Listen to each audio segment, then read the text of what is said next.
kenapa ya gereja kok susah ya minta izin untuk dibangun. Selama ini kan kita berpikir seperti itu kan. Kenapa? Selalu kita menyalahkan kepala daerah, wali kota, dan sebagainya. Ternyata sekarang terbongkar, saudara.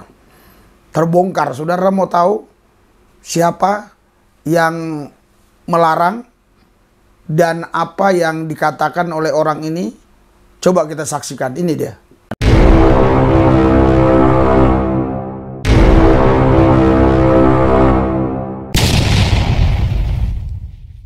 Video berikut. Jangan lupa like, share, subscribe. Metanoia Channel.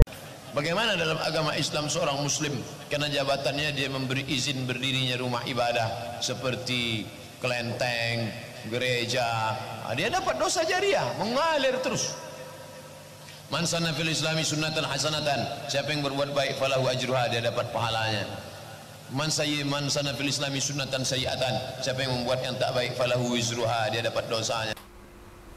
Saudara, ini kan pengaruhnya besar bagi orang-orang Islam.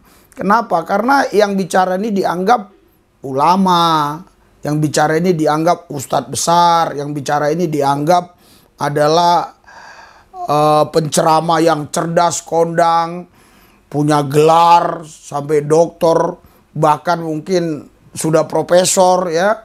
Ini pengaruhnya besar, saudara, kepada kepala-kepala daerah, sehingga mereka berpikir apa yang dikatakan si Somad ini ya, inilah firman Allah, inilah perintah Allah. Kita harus larang orang-orang yang mau mendirikan gereja, kuil, kelenteng. Sampai tadi apa yang dikatakan Somad? Kalau kepala daerah itu memberikan izin rumah ibadah, gereja misalnya, itu setiap kandang, pang, kena itu kesiapannya. Si kepala daerah yang memberikan izin tadi tanda tangan. Pang, pang. Jadi setiap kali bunyi itu lonceng gereja, itu kena ke kepala dia pukulan-pukulan itu. Maksudnya dosa-dosanya. Jadi si Abdul Somad ini ya, dalam ceramahnya mengatakan kalau ada kepala daerah memberikan surat izin untuk bangun gereja, mereka itu kena laknat Tuhan Allah. Itu tadi, coba. Bagaimana pendapat seorang ustadz yang juga ustadz kondang ini? Sama nggak dengan saya? Assalamualaikum warahmatullahi wabarakatuh.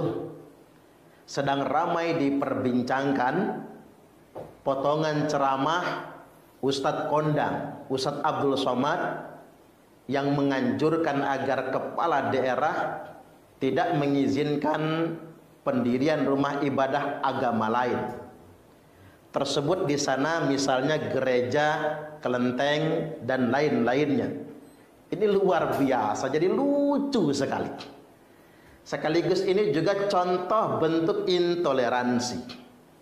Ini akan menjadi persoalan mendasar karena UAS bukan orang biasa, dia penceramah kondang yang jauh lebih kondang daripada saya. Ini penceramah kondang yang sudah keliling kemana-mana.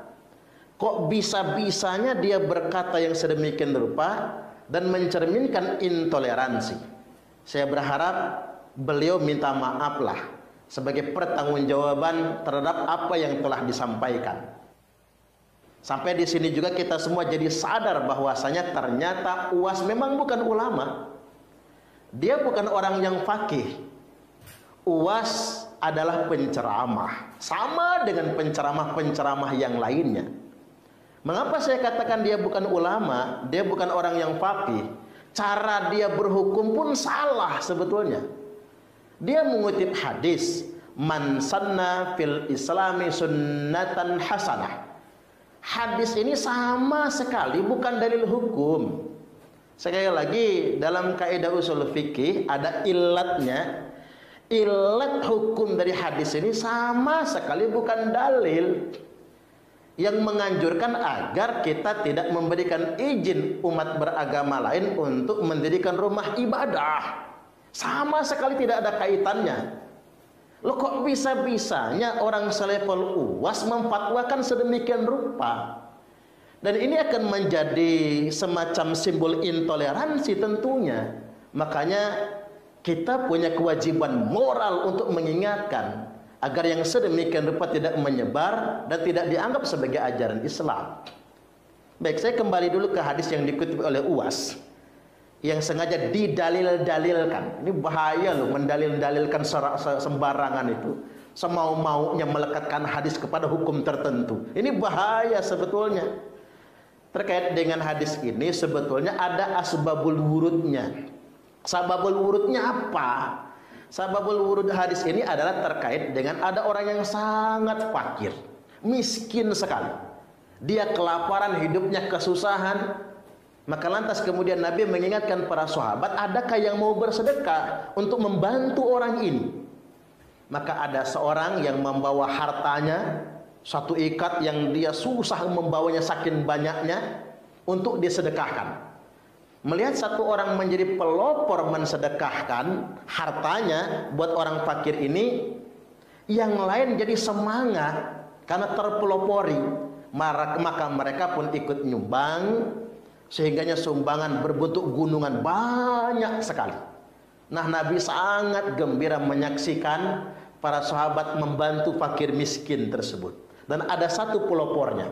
Maka Nabi SAW kemudian bersabda, "Man sanna fil islami sunnatan hasanah."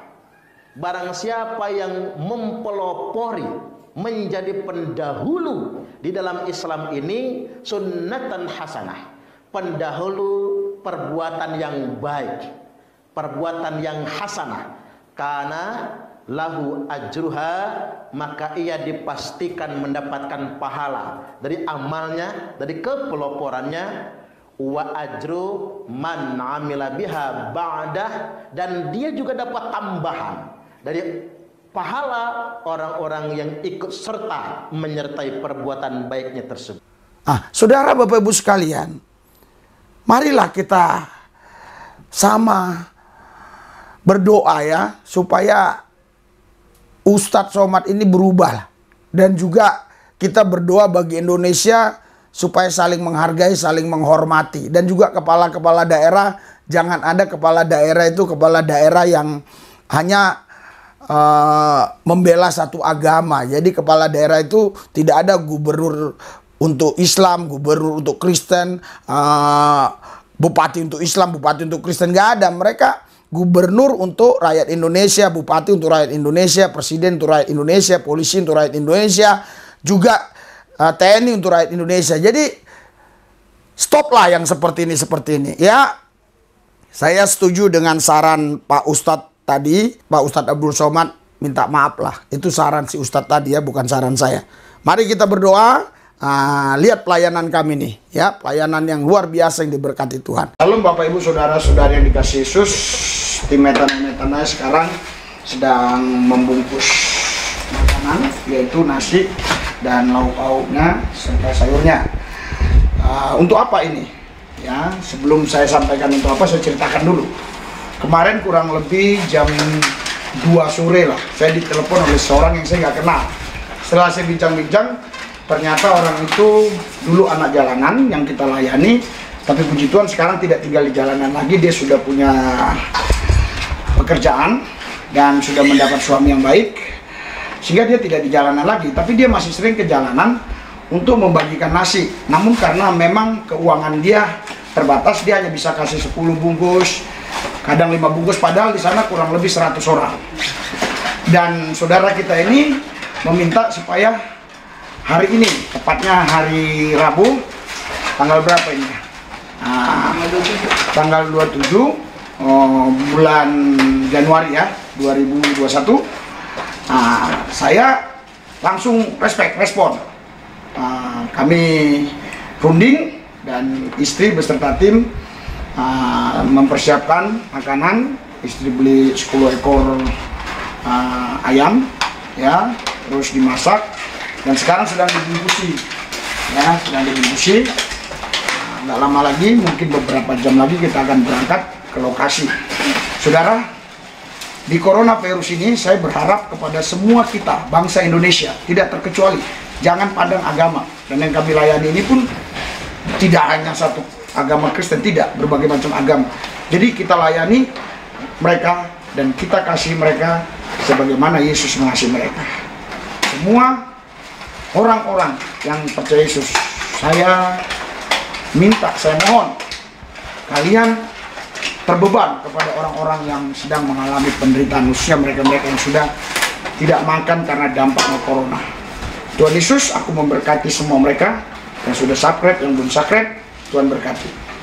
Yang sudah mendukung pelayanan, Tuhan berkati. Yang belum mendukung dana juga Tuhan berkati. Dan di lain waktu mereka akan mendukung. Dalam Yesus kami percaya. Amin.